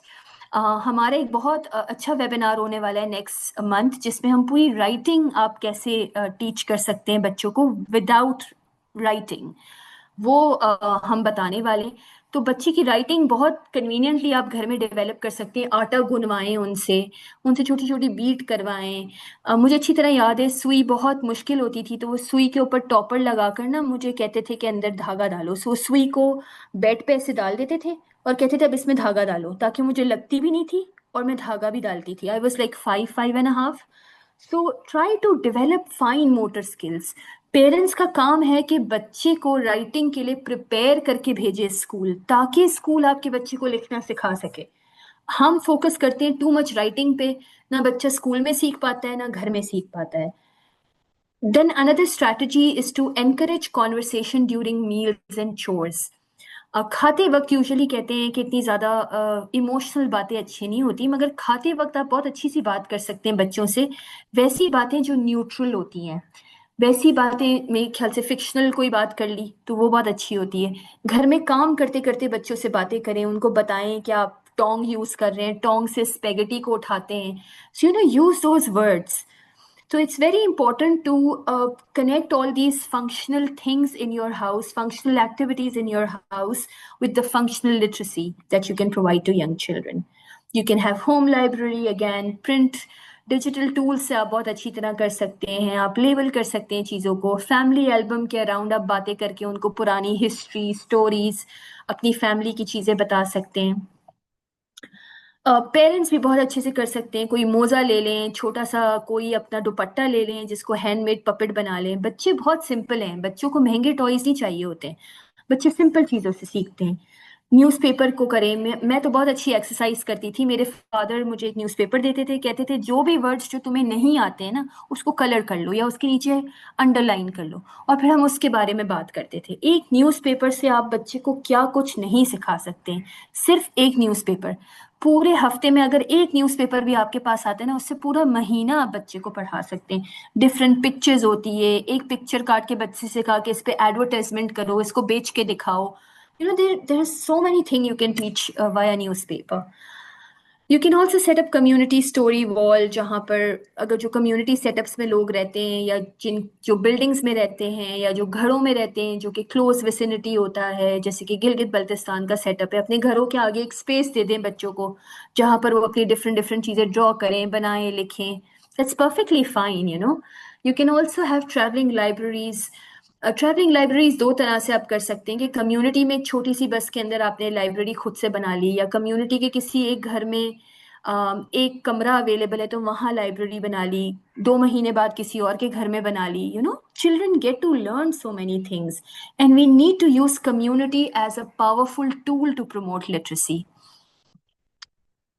और मत भूलें, we need to really leverage on local songs, riddle, folk literature. Pakistan is beautifully blessed with such a rich literature, so many languages. We have so many things we can teach to our kids. So it's very important to establish that partnership with the community, engage with the community and promote literacy. Parks है, community halls हैं, events करवाएं, storytelling events करवाएं, theater करवाएं. छोटी छोटी चीजें भी हम कर सकते हैं. आई रिमेम्बर मैं एक ड्रामा देखती थी, हमारे साउथ एशियन कंट्री का ही ड्रामा है. उसमें उनकी एक सोसाइटी होती है जिसके अंदर वो हर साल उसमें ड्रामा कंपटीशन करवाते हैं. कुछ नहीं, आपस में घर वाले मिलकर. सो ऐसी चीजें भी आप कम्युनिटी को लीवरेज कर सकते हैं. And all of these really is very important because then you are partnering with the community to provide that literacy rich environment. Or some principles to understand that in order to provide literacy rich environment, you need to remember the rules of Mama Chalaso. It's materials, manipulation, choice, language, support. And आप देख सकते हैं सारे low cost resources हैं. Nature की कुछ चीज़ें आपने बास्केट में रख ली, कुछ नहीं है तो ये दे दिया बच्चों को. इससे इतना उनका एक्सपोजर होता है अर्ली राइटिंग का, कॉग्निशन डेवलपमेंट का. घर में कुछ नहीं है, एक छोटा सा डब्बा लिया, उसके अंदर बुक सजाए, थोड़े थोड़े कपड़े लिए, उनके अंदर कॉटन डाला, एक छोटी गुड़िया बना दी, एक छोटा सा जार लिया, उसमें 100-150 रुपए की वो बत्तियां आती हैं जो बैटरी से चलती है, वो डाल दिया, एक अच्छा सा रीडिंग कॉर्नर बन गया. You don't need fancy things to really work with young children. Simple things can really create mind blowing resources. Bottle caps लिए, न्यूज़पेपर ली, सीरियल बॉक्सेस हैं, मिल्क के बॉक्सेस हैं आपके पास. अगर आप नॉर्दर्न एरिया से ताल्लुक रखते हैं तो आपके पास इतना ब्यूटिफुली रिच नेचुरल एनवायरनमेंट है. आपने मिट्टी से घर बना दिए, मिट्टी से थोड़ी चीज़ें बना दी. सो छोटी छोटी चीज़ों से हम लिटरेसी प्रमोट कर सकते हैं. ये कुछ और एग्जाम्पल्स हैं, गत्ते वगैरह, इस तरह से एनवायरनमेंट फ्रेंडली भी होता है, हम इसको यूज़ भी कर सकते हैं. And last but not the least, it's very important to focus on literacy rich environments because it requires a lot of layered strategy. ये आइसोलेशन में हम चीज़ें नहीं कर सकते. एक दूसरे के साथ मिलना होगा, क्रिएटिव होना होगा, माइंड को थोड़ा ओपन रखना होगा. Homes and schools must coordinate, मिलकर बच्चों के लिए एक अच्छा लिटरेसी रिच एनवायरनमेंट करें. हमें इन्वेस्ट करना होगा. देखिए, पढ़ाने के लिए बच्चों पे इन्वेस्ट करना बहुत ज़रूरी है, चाहे वो टाइम इन्वेस्टमेंट हो, चाहे वो क्रिएटिविटी का इन्वेस्टमेंट हो, चाहे कम्युनिटी का इन्वेस्टमेंट हो, या पैसों का इन्वेस्टमेंट हो. आप समझे, पढ़ाई, education, literacy, early childhood education is like a medicine. Medicine कितनी इंपॉर्टेंट होती है. अगर हमारे कहते हैं ना, जो हम सोशली हम डिस्टर्ब्ड है ना, हम अर्ली चाइल्डहुड को एज अ मेडिसिन ट्रीट करें, उस पे इन्वेस्ट करें, पूरा फ्यूचर ठीक हो जाएगा अगले 20 सालों में. These are some of the references that I have used. These are some of the resources we have made for parents. All are free, downloadable. You can download and use them. There is a newborn parenting manual. There is a responsive caregiving dictionary. School readiness के लिए कुछ exercises हैं. Socio-emotional learning in early years पे हमारी अभी ये पूरी manual निकली है, which are all being shared. You can take a screenshot and later आप QR से इसको download कर सकते हैं. ये कुछ बच्चों के लिए, छोटे बच्चों के लिए हम स्टोरीज भी बनाते हैं ताकि उनको समझाएं कि ग्रैंड पेरेंट्स के साथ कैसे, या कोई न्यू बच्चा घर में आया है तो कैसे उसको वेलकम करते हैं, चाइल्ड राइट्स क्या होते हैं. These are some of the courses that we offer. ये सारे asynchronous courses हैं in English language which are available on our website. 1500 rupees per course registration होती है. सर्टिफिकेट courses होते हैं, तो आप चाहें तो ये कर सकते हैं. You can again take a screenshot. I'm very active on LinkedIn. I have a Facebook group, Early Childhood Matters by SP. आप वहाँ पर जाकर मुझे contact कर सकते हैं, वहाँ से resources देख सकते हैं. This is my email. Feel free to reach out if you want a session for your teachers or parents. And this is one evaluation link. So if you fill it, we will also get your email, और हम आपको ये सारी resources की links को email कर देंगे. So please अगर आप ये फॉर्म फिल कर लें, तो फॉर्म फिल करने से ये होगा कि हमारे पास जो है आपका ईमेल एड्रेस आ जाएगा और हम आपको जो है ये सारी जो स्लाइड्स हमने दिखाई हैं कोर्सेज वगैरह की, उसको किरण आपको ईमेल कर देंगी. With this, thank you so much. Or if there are any questions, I'm happy to take. We still have 20 minutes. Excellent excellent, thank you so much doctor Shilena. इससे पहले कि मैं आपके सेशन पे कमेंट करूं, पहले हम क्वेश्चंस लेते हैं, ठीक है ना, और पार्टिसिपेंट से सुनते हैं. वानिया, तो आप काइंडली जरा 1 बाय 1 क्वेश्चन, और जो सिमिलर क्वेश्चंस है उनमें से कोई एक ले ले, ठीक है. आप काइंडली रीड करें तो डॉक्टर शिलेना फिर उनको रिस्पॉन्ड करेंगी, ठीक है ना डॉक्टर शिलेना? बिल्कुल बिल्कुल. चल. Okay. पहला सवाल है सिकंदर अली का. How can we build literacy-rich environments in multilingual settings like Pakistan, where children may speak different languages at home and in school? Bilkul, I guess. So when we talk about literacy-rich environment, we talk about all languages. मैं personally खुद बहुत ज़्यादा इसकी pro हूँ. I don't know अब research क्या कहती है, काफ़ी research support भी करती है कि आप but please don't quote me. This is my personal analysis. I'm still researching on this topic. So I feel एक bilingual, multilingual classroom बहुत rich बच्चे को exposure provide करती है. So अगर हमारा बच्चा उर्दू इंग्लिश दोनों में पढ़ता है तो I would go ahead and have the environment set up in both the languages. अगर आप किसी सिंध के इलाके में हैं तो I would actually have a word wall with 3 different languages words displayed on that: English, Urdu and Sindhi. So you know, a child has a capacity, innate capacity until age 9 to learn up to 7 languages. It's up to us how far we are giving that exposure. That is why I said in my presentation as well कि पाकिस्तान एक बहुत rich culture, multilingual environment है. इसीलिए शायद आप हम जैसे बहुत सारे लोग जब हम बाहर countries में जाते हैं तो हम बहुत excel करते हैं अपने अपने fields में, because हमें हर चीज़ आती है. मुश्किलात में रहना, 3-4 languages, अलग अलग लोगों से बात करना. So promote that multilingual environment in your early years classroom. Again, this is my personal comment to you, and you can further study. But if I would be doing a classroom without any policy issues, I would actually have all 3 languages or all 4 languages flashcards displayed in my classroom. And I think it's ideal way of teaching language. Okay, next, it's more of an observation. Sumaira Imran Bijani ne bola, children can connect with symbols if they can't read, like pizza picture, can relate with Pizza Hut. Yes. और आप देखिए, बिल्कुल, it's a very good comment, Sumaira, that you have made, that children are first visual learners and then they learn to read. So you see, हम छोटे बच्चे को भी सिखाते हैं ना, छोटे बच्चे के लिए दूध भी ममम है, गाल भी ममम है, मम्मी भी ममम है, अब्बा भी ममम है, you know. So children learn by symbols, you know. Symbolic language is the first step to learn print language. So print comes next, symbols, pictures comes first. So very valid comment. Sikandar Ali is saying, you have suggestions for engaging parents in using technology at home to build literacy in young children? Sorry, can you come again? What role computer teachers play in collaborating with language teachers to promote a literacy-rich environment? Absolutely. I think one of the best ways they could do is they could support teachers in building a standardized learning environment, labels and all of that. The second that they can do is support technology. So you see, अगर एक teacher है जिसको let's say my body पढ़ानी है, तो वो teacher class में my body पढ़ाए और वो उनको 3D वीडियोस दिखाएं कंप्यूटर टीचर, और उसको कनेक्ट करें वोकैबुलरी से. So you know, like whatever part you can see on the computer or on LED, let's say if it's brain, right? So children should say brain and she should show that. Usually हमारे यहाँ computer teachers को ऐसे use किया जाता है कि वो computer literacy build करती हैं, मगर in early grades computer teachers को लिटरेसी सपोर्ट के लिए भी यूज किया जा सकता है।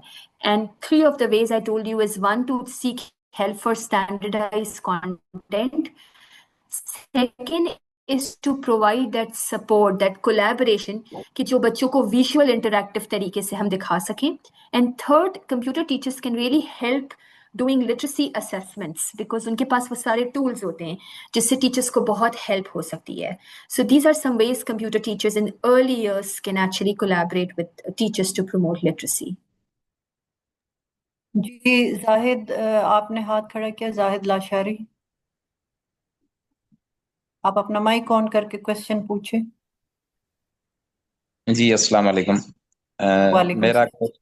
मेरा क्वेश्चन ये है, मैं सिंध के पर्सपेक्टिव में, खासतौर पे जो रूरल एरियाज हैं हमारे, वहाँ पर जो आउट ऑफ स्कूल चिल्ड्रन का बड़ा इशू है, तो उसके हवाले से कोई सजेशन, या वो अर्ली एज में ही ड्रॉप आउट हो जाते हैं और फिर चाइल्ड लेबर वगैरह या जो दूसरी चीजें हैं वो करते हैं, तो इसके हवाले से कोई सजेशन हो तो प्लीज।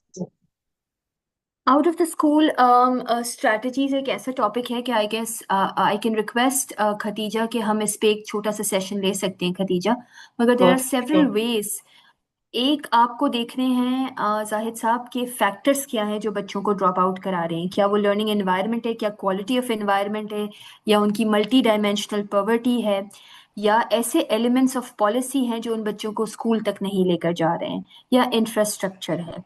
सो ये फैक्टर्स होते हैं कुछ, और उन फैक्टर्स के बेसिस पे फिर हम स्ट्रैटेजीज ड्राफ्ट करते हैं। Now out of the school का major reason quality of early years environment and classroom भी होता है। सो हमें as a province I guess बहुत ज़्यादा इस वक्त काम करने की ज़रूरत है to enhance the quality of early interaction. Second is to also enhance the capital value or per capita value of the families living over there, because multi-dimensional poverty में survive करना बहुत मुश्किल होता है। Third is to find out alternatives. अगर हम school में नहीं ला सकते हैं बच्चों को, तो स्कूल को ले जाएं बच्चों के पास। एक छोटा सा हम संडे को यूथ कैंप करवाएं जहाँ पे यूथ छोटे बच्चों को पढ़ा सके, थोड़ी सी लिटरेसी स्किल उनकी वो कर सके। कुछ ऐसे पैक्स लाएं जो कि सोलर पावर्ड हों और उन पैक्स से बच्चा जो है वो सीख सके। कुछ रोबोटिक्स को भी हम इनोवेशन कर सकते हैं, रोबोटिक्स के साथ भी आउट ऑफ स्कूल बच्चों को एड्रेस करने के लिए। थर्ड, कुछ वुमेन एम्पावरमेंट मॉडल्स देख सकते हैं जिसके अंदर हम घरों को इतना एम्पावर्ड कर दें कि हर 10 घर के बीच के अंदर एक लर्निंग हब हो जिसके थ्रू आप लिटरेसी को प्रमोट कर सकें। So there are multi ways that you can multi modal ways that you can go about addressing out of school issue. मगर ये एक बहुत बड़ा टॉपिक है, बहुत वास्ट टॉपिक है जिसमें हम बहुत अच्छे से बात कर सकते हैं। एब्सोल्युटली। अच्छा, हमारे सिकंदर साहब ने बहुत सारे क्वेश्चंस पूछे हैं। One of the questions is how can literacy rich environment support social emotional development in young children. मेरे ख्याल में आपने प्रेजेंटेशन में इसमें काफी एम्फेसाइज किया है, but still if you would like to take a few minutes. For sure. अब देखिए ना, सबसे बड़ा मैं आपसे बात कहूंगी ना सिकंदर साहब, हमारी कंट्री का इशू क्या रहा है ना, क्योंकि हमें एक्सप्रेस करना नहीं सिखाया है। इसीलिए एज अ, और किस तरह से एक्सप्रेस करना है, क्या क्या तरीके हैं एक्सप्रेस करने के, इसी वजह से हमारी एज अ कॉम हमें बहुत फ्रस्ट्रेशन नज़र आता है। सो जब बच्चे को लिटरेसी रिच एनवायरनमेंट मिलता है ना, तो उसको डिफरेंट तरीके मिलते हैं how to express, how to interact with the environment. For instance मैं आपको बताती हूँ कि मैं एक लिटरेसी सर्कल करवाती थी, कन्फेशन सर्कल, अपनी क्लासरूम में हर थर्सडे, जिसमें सारे बच्चे सर्कल में बैठते थे, एक दूसरे का हाथ पकड़ते थे, ब्रीद इन ब्रीद आउट करते थे, और फिर एक एक चीज़ बताते थे कि उनको पूरे हफ्ते में अपने बारे में या किसी और के बारे में क्या बुरी चीज़ लगी। और उस सर्कल के एंड में हम दोबारा से उनसे कहते थे ब्रीद इन करें, ब्रीद आउट करें, और फिर एक एक पॉजिटिव वर्ड कहें अपने बारे में और उस पर्सन के बारे में जिनका जो है उनको अच्छा एक्सपीरियंस नहीं रहा उस हफ्ते। ये लिटरेसी, इमोशनल लिटरेसी सर्कल्स जो है वो बच्चों को इतना एम्पावर करते थे to let go, to forget, to develop that understanding कि हम बैठ के एक दूसरे से बात कर सकते हैं. सो ये तो मैंने आपको एक छोटी सी एग्जांपल दी है. ऐसी बेतहाशा एग्जांपल क्लासरूम में होती है. फॉर एग्जांपल इमोशनल वोकेबलरीज अगर हम वो करते हैं, या इमोशनल चार्ट्स हम जो क्लास में डिस्प्ले करते हैं कि आज आपका मूड कैसा है, मूड मीटर होता है. ये सारी लिटरेसी रिच एक्टिविटीज है जो SEL को सपोर्ट करती है.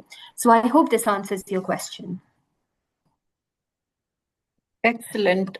I don't know ये question वानिया ने पढ़ा था नहीं पढ़ा था. Danish Salim has asked which language for infants, one language, one adult. आगे उन्होंने question mark लगाया, तो शायद वो यही पूछना चाह रहे कि एक ही adult, एक ही उसमें जबान में बच्चे से बात करे, या पता नहीं इनका सवाल. जी जी, इन्फेंसी में तो एक एडल्ट एक लैंग्वेज होती है, क्योंकि इन्फेंसी तो it's all about first building that attachment, right. जैसे ही आपका बच्चा 18 महीने का आता है, इवन इन्फेंसी में भी अगर दो एडल्ट्स दो डिफरेंट लैंग्वेज हो तो सही रहता है. एक एडल्ट दो डिफरेंट लैंग्वेज जरा कंफ्यूजिंग हो जाती है. सो अगर आपके पास दो एडल्ट्स हैं और बहुत पैदा हुआ बच्चा है, छोटा सा इन्फेंट है, 3-6 महीने का, देन 2 से 3 एडल्ट्स 3 अलग अलग लैंग्वेज एक्सपोजर दे सकते हैं, आराम से दे सकते हैं. लेकिन अगर एक ही एडल्ट है तो कोशिश करें इसको जरा डिले कर दें, 10वें-12वें महीने पे आए और फिर दूसरी लैंग्वेज में भी बात करना शुरू करें, ताकि बच्चे के पास आपके अलावा भी एक एडल्ट हो प्राइमरी लैंग्वेज में बात करने के लिए. सो ये सजेस्टेड तरीका होता है to build multi language capacity in young children. Because 12-14 महीने से पहले अगर एक ही एडल्ट 3 लैंग्वेज बोलेगा तो शायद बच्चा जरा ओवरवेल्म फील करता है. लेकिन अगर आपके पास मल्टीपल एडल्ट्स हैं तो कोई इशू नहीं होता. Okay, there are more Okay. language-related questions. Bashir Ahmed has said, how many languages can a child learn in his early years? But I think Dr. Shrika answered that it would be 7. Correct Up me to if I'm- 7. I can't say it can't. Up It to can be 7. 7. Up to 7. Up to हाँ, 7. yeah. अच्छा, सायरा का सवाल है, सवाल नहीं बल्कि it's a request also. Share some strategies to bring kids to English conversation. एक second. English conversation. If they don't practice it at home, how can we make them converse in English? We And you do already- sandwich method already.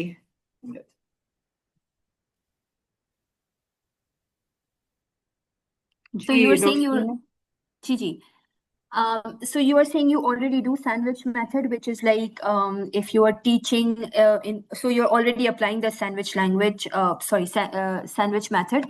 The thing is that कि ये हमें बहुत ज़्यादा critically देखने की इसमें ज़रूरत ये होती है कि जब भी हम sandwich method apply कर रहे हैं ना, तो क्या हम वो language translation कर रहे हैं या हम bilingual teaching कर रहे हैं. अब इससे ये होता है कि कभी कभी बच्चा जब सैंडविच मेथड और मॉडल से हम पढ़ाते हैं ना, तो ये होता है कि बच्चा भी फिर ऐसे ही बोलता है, ओके मम्मा या ओके टीचर, मैंने ब्रिंजल आलू का ग्रेवी खाया, you know. So children get to have and get to develop this thing. इसके लिए अगर आप क्लासरूम में हैं तो आप ये कर सकते हैं कि आप ब्लॉक्ड टाइम रख सकते हैं कि फॉर इंस्टेंस एक शो एंड टेल है जिसमें बच्चे को टम्बलर समझाना है, तो वो पूरे 2 मिनट्स टम्बलर को यूजिंग वन लैंग्वेज करना है. Whether it could be Urdu, it could be English, it could be Sindhi, wherever you are. So child knows that this block method is very, very important. So it's okay to go ahead and teach sandwich method in doing multi or bilingual language, but it's also important to block time for each language. So for instance, अगर बच्चे को आपको my doll पे एक चीज writing करवानी है, तो you can ask them that either write in English or write in Urdu. So try to do these blocks, and these blocks will gradually help it.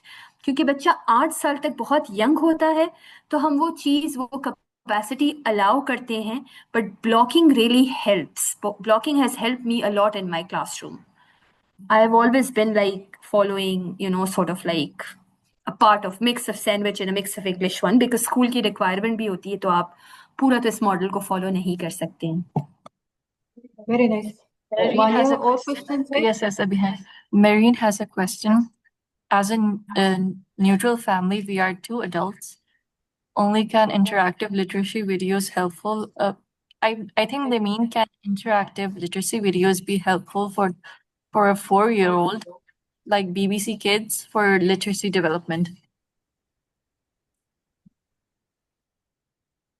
Sorry, could you come again? There's some internet issue. Yeah. Okay. Can you read the Marine question? का question है, as a neutral family, we are two adults. Is it helpful if we use interactive literacy videos like BBC Kids for a 4-year-old? 4-year-old, I think it's okay. It's okay to use at a limited time, because you see, बच्चा जो parents से model सीखता है ना language के, वो कभी भी वीडियो से नहीं सीख सकता. मगर naturally we are not the native speakers. Sometimes, you know, let's say if your child is in the Mid East or if your family is in the Mid East, आपको अगर Arabic सिखानी तो definitely फिर आप तो नहीं सिखा सकते.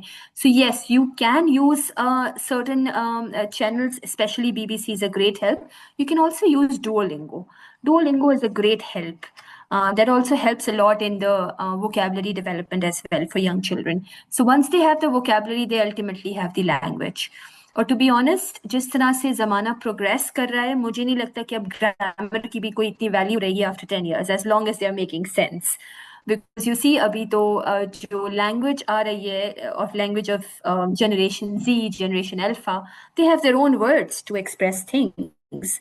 So yes, you can use those models provided it's facilitated by you, that you are there with the kid explaining, and it should not be more than 30-40 minutes, because then children have the impact of the screen, and children should be sitting at a distance. And fourth, children should definitely have a follow-up task. Okay, there's another question, but this person wishes to remain anonymous. उनका सवाल है, मेरा question ये है कि अगर parents और घर के कोई बंदे एजुकेटेड नहीं हैं, लेकिन बच्चे अब स्टडी कर रहे हैं, वो सिर्फ स्कूल पर डिपेंड करते हैं या उनके लिए घर में क्या एक्टिविटी हो? पेरेंट्स क्या कर सकते हैं ताकि ग्रो करें और पार्टिसिपेट कर सकें बच्चे? Sorry, if you can come again. बीच में वॉइस कट रही है थोड़ी सी. तो उनका ये सवाल है कि अगर पेरेंट्स और घर के कोई बंदा एजुकेटेड नहीं है, वो सिर्फ स्कूल पर डिपेंड करे या घर पे कोई एक्टिविटीज करें जो पेरेंट्स कर सकें, जिससे बच्चा ग्रो और पार्टिसिपेट कर सके.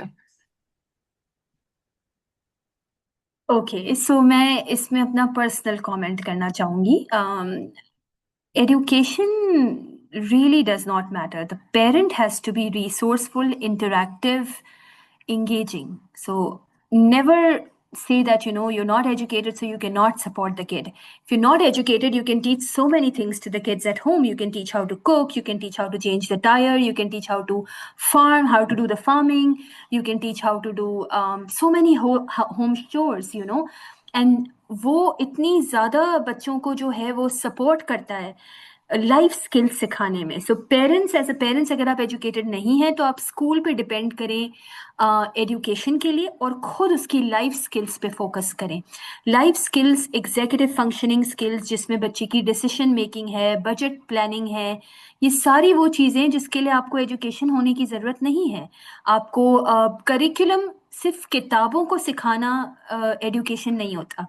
बहुत सारी चीज़ें जो हम बच्चों से बात करते हैं, जो उनको इखलाकियात सिखाते हैं, उनको घर के काम सिखाते हैं, उनको खुद को मैनेज करना सिखाते हैं, उनको काम को मैनेज करना सिखाते हैं, पैसे गिनना सिखाते हैं, घर में झाड़ू निकालना सिखाते हैं, वो सारी चीज़ें आप जो बच्चे के साथ मिलकर करें, अच्छे दिल से करें, अच्छे इखलाक से करें, बच्चों को एंगेज करें, खुद खुश रहें, बच्चों को खुश रखें, इससे आप बच्चों को बहुत कुछ सिखा सकते हैं. सो प्लीज़ ये कभी भी ना महसूस करें कि आप एजुकेटेड नहीं हैं तो आपको स्कूल पे डिपेंड करना पड़ेगा.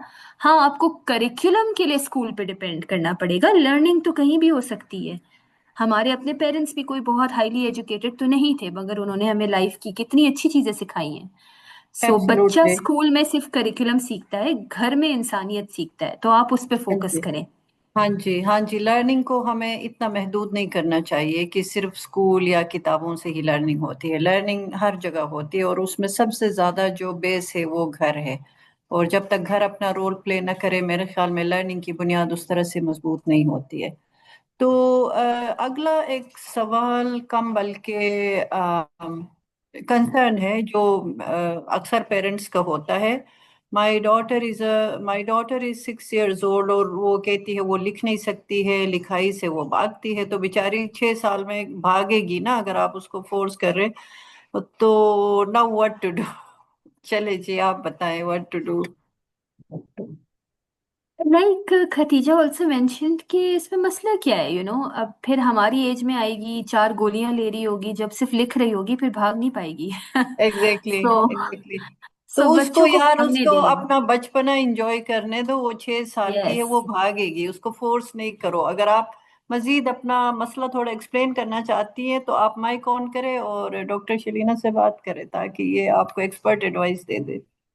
और आपने कहा है कि वो रीडिंग में बहुत अच्छी है, तो जो बच्चा रीडिंग में अच्छा होगा ना, वो एक नहीं, दो नहीं, तीन, चार नहीं, 5 साल भी ऐसा लिखेगा ना कि आपको आपको अंदाजा नहीं होगा। जो बच्चे रीडिंग में बहुत अच्छे होते हैं उनकी राइटिंग बहुत अच्छी होती है। जो बच्चे लिसनिंग में बहुत अच्छे होते हैं उनकी स्पीकिंग स्किल्स बहुत ज्यादा अच्छी होती है। एक चीज आप ये कर सकती हैं कि अक्सर बच्चे लिखना नहीं चाहते हैं बिकॉज हम उन्हें कहते हैं कि आपको ये लिखना है। आप बच्ची से कहें कि आपने जो भी बुक रीड की ना, उसको या तो आप एक छोटी सी उसके लिए पिक्चर बना लें, या तो एक ड्रॉ छोटी सी करें। किताब अपनी खुद बना लें, जो आप हम्म। छोटे दूसरे बच्चों को जाकर डोनेट करें। तो उनके पास एक पर्पस आता है कि अच्छा ठीक है, मैं ये छोटी स्टोरी बुक्स बना रही हूँ जो मैं किसी स्कूल में जाके डोनेट करूंगी। सो ट्राई करें किसी क्रिएटिव तरीके से उनको एंगेज करें। देखिए, एकेडमिक राइटिंग के प्रेशर जो है वो मैं बहुत अगेंस्ट हूँ बच्चों को देने के लिए। बच्चा अपनी स्पीड पर सीख ही लेता है। सो इट्स वेरी इंपॉर्टेंट कि हम कंसिडर करें कि बच्चों को थोड़ा फ्री रहने दें और उनको क्रिएटिव राइटिंग में एंगेज करें। और अगर उसकी रीडिंग अच्छी है, अगर वो स्कूल का सारा काम कर लेती है, तो बहुत ज्यादा उसके पीछे ना भागें आप फॉर जी राइटिंग। बिल्कुल। और क्रिएटिव चीज़ों में इंगेज करें और प्री राइटिंग एक्सरसाइजेज करवाएं। जैसे अभी आपने कुछ के एग्जांपल्स भी दिए। प्री राइटिंग एक्सरसाइजेज में बच्चों को फिर उनका जो हैंड आई कोऑर्डिनेशन है, उनके जो फाइन मोटर स्किल्स है, वो तो पहले बढ़े। उसके बढ़ने से पहले ही हम बच्चों को फोर्स करते हैं लिखने के लिए, तो वो उनके लिए मुश्किल भी होता है और वो मेरे ख्याल में उसमें उनको ज़्यादा अट्रैक्शन नज़र भी नहीं आता। तो ज्यादा से ज्यादा प्री राइटिंग एक्सरसाइजेस करवाएं बच्चों से ताकि वो राइटिंग की तरफ आ जाए। अच्छा, किसी का अगर कोई सवाल है, टाइम तो हो गया है, काइंडली आप अपना माइक भी ऑन कर सकते हैं, हाथ खड़ा करके पूछ सकते हैं।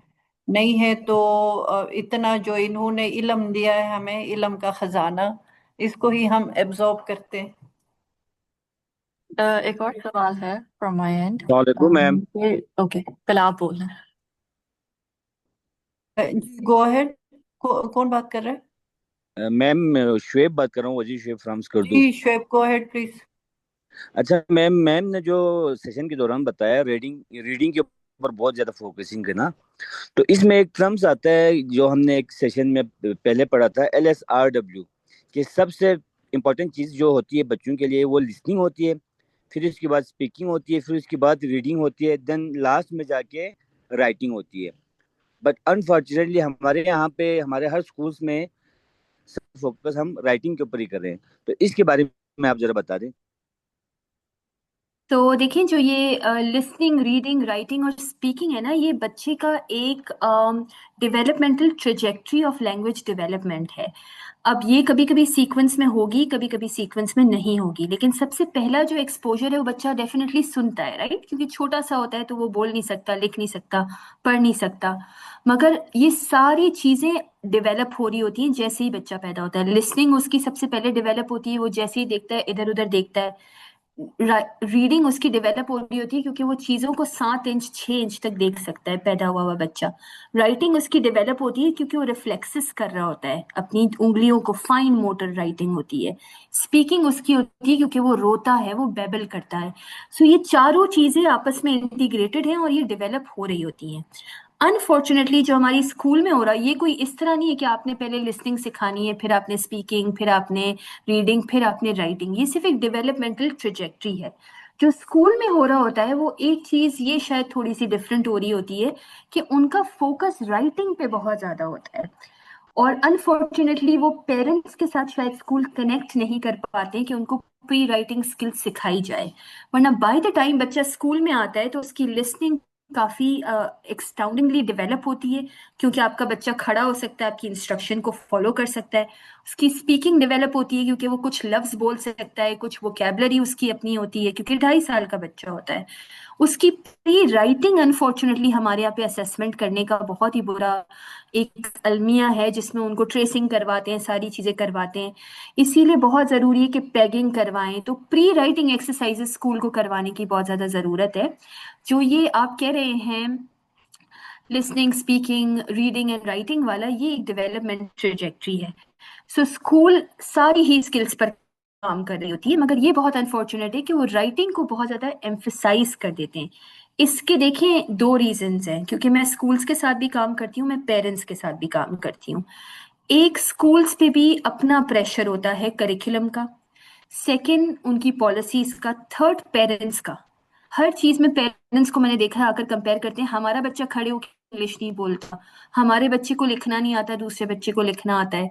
सो स्कूल्स के अपने प्रेशर होते हैं। इसमें बेस्ट तरीका ये कि स्कूल एंड पेरेंट्स को मिलकर ये फोकस करना चाहिए कि डेवलपमेंटली अप्रोप्रिएट ट्रेजेक्टरीज क्या हैं बच्चों के लिए, क्या बच्चा करेगा, क्या बच्चा नहीं करेगा, और अगर नहीं करेगा तो वो over the period of time develop कर लेगा।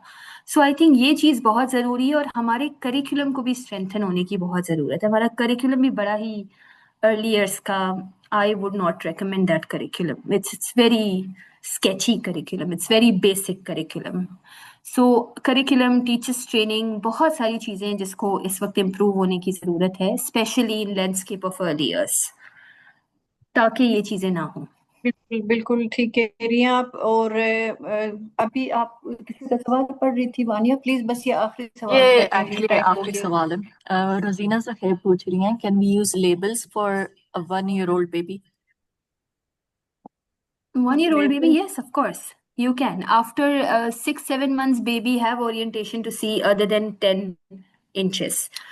जब तक बच्चा 2-3-4 महीने का होता है तो 7 इंचेस तक उसको उसकी क्लैरिटी होती है, वरना थोड़ा सा ब्लर होता है। You can absolutely use labels, yes, use labels, use different flash cards. 1 साल के बच्चे, 8 महीने के बच्चे के साथ तो आप बहुत सारी चीजें कर सकते हैं। जी बिल्कुल, थैंक यू सो मच। और बच्चे का जो पोटेंशियल है, मेरे ख्याल में फिर डॉक्टर शलीना से हम किसी और दिन जो की फंक्शंस किन किन स्टेजेस में डेवलप होते हैं सेशन करवाएंगे। Thank you so much doctor शलीना।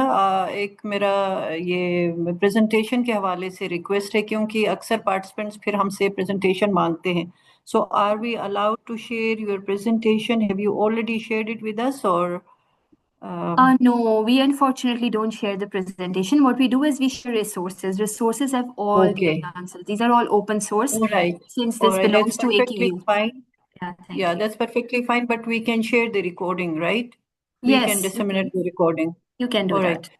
Thank you. तो काफी पार्टिसिपेंट्स हमारे साथ है। आप लोगों ने, सब ने, जिस तरह मैंने एंजॉय किया है, जिस तरह आज मैंने काफी सारी नई बातें सीखी है, आप लोगों ने भी सीखा होगा। और हर दफा मैं यही रिक्वेस्ट करती हूँ आप लोगों से कि ये जो चीजें आप सीखते हैं आगे जाके आप प्रैक्टिस करें, लोगों से शेयर करें, और उसको ज्यादा से ज्यादा आप फैलाएं लोगों को। इस पे आप खुद सेशंस कंडक्ट करें लोगों के लिए, तब जाके फिर ये आपके प्रैक्टिस का हिस्सा बनेंगी। अदरवाइज आज हमने सुना, शायद एक हफ्ते तक हमें ये बातें याद रहेंगी, उसके बाद फिर हम भूलना शुरू करेंगे।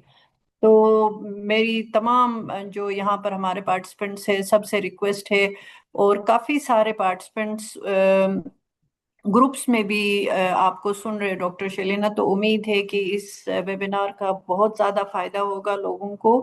और इंशाल्लाह आइंदा भी हम तमाम पार्टिसिपेंट से उम्मीद करते हैं कि जो हमारे और वेबिनार्स फ्यूचर में होंगे उनको भी इसी तरह इंटरेस्ट के साथ आप लोग अटेंड करेंगे, सुनेंगे, और उससे फिर बच्चों को, ये चूंकि हम सब कुछ बच्चों के लिए कर रहे, तो आप बच्चों को फायदा देंगे। इसी के साथ मैं डॉक्टर शलीना आपके टाइम का और आपके बेहतरीन बेहतरीन सेशन का बहुत बहुत शुक्रिया अदा करती हूँ, और तमाम पार्टिसिपेंट्स की तरफ से हम आपका शुक्रिया अदा करते हैं। आप बहुत मसरूफ है और कराची की सिचुएशन बहुत ही ख़राब है, लेकिन लकीली आप ये सेशन कंडक्ट कर सकी। आप सुबह से मुझे बता रही थी कि वहाँ पूरा कराची फ्लडेड है, इंटरनेट डिसरप्ट हुआ है, हर चीज़ डिसरप्ट है। तो लेकिन फिर भी आपने इसको इंश्योर किया, तो थैंक यू वेरी मच। और तमाम पार्टिसिपेंट्स, आपका भी डॉक्टर शिलेना ने यहाँ कुछ रिसोर्सेज मेरे ख्याल में शेयर किए, लिंक्स शेयर किए रिसोर्सेज के। जी जी, ये लिंक है। वो आप लोग प्लीज आप लोग वो नोट कर ले। और फिर जो इन्होंने इवेलुएशन फॉर्म, क्योंकि उसमें आप लोगों का कॉन्टेक्ट ईमेल एड्रेस होता है, तो आप लोग इवेलुएशन फॉर्म ज़रूर भरें और इनको भेज दें। तो इन्हीं अल्फाज के साथ एक दफ़ा फिर डॉक्टर शलीना, सॉरी मैं आपको कॉफ़ी नहीं पिला सकती, आप दूर बैठिए। तो वो इंशाल्लाह फिर अगली दफ़ा जब आप इस्लामाबाद आएंगी तो हम Thank फिर you so much, Khadija. Thank you so much for Pakistan Alliance for Early Childhood. It's very important कि आप ये workshops करती हैं जो कि by and large सारी community को help करता है. I'd also like ji to acknowledge Vania, बहुत अच्छा आपका facilitation रहा, and I'd also like to acknowledge Kiran Aslam. She's here with me. So she ji made it possible. Ji She really helped me with the PPT because net के issue थे थोड़े. So thank you, Kiran, for always being with us. And thank you, Khadija. Thank you, Vania, for such amazing work. Thank you. Thank Allah you, Hafiz. Thank Thank you you so much, आप और Dr. आपकी Selena. Team Thank you. का। और इंशाल्लाह जो आपने एक webinar अभी थोड़ी देर पहले मेरे ख्याल में राइटिंग पे आप कह रही थी आपका कोई वेबिनार होने वाला है। जी जी, वो नेक्स्ट मंथ है। अभी इस अगले हफ्ते तो हम क्लाइमेट पे ले रहे हैं, but that will be next month. हाँ राइटिंग तो वो बिफोर किड्स जो, राइट। जो भी है आप हमसे लिंक शेयर कीजिएगा, हम अपने मुख्तलिफ हमारे जो ग्रुप से जो लोग हमसे एसोसिएटेड है उनसे हम शेयर करेंगे। तो हम सबका यही मकसद है कि ज़्यादा से ज़्यादा लोगों को इसके बारे में पता चले। बिल्कुल बिल्कुल। थैंक यू सो मच जी। अल्लाह थैंक यू हाफिज। जी, thank you, great, thank you, bye bye.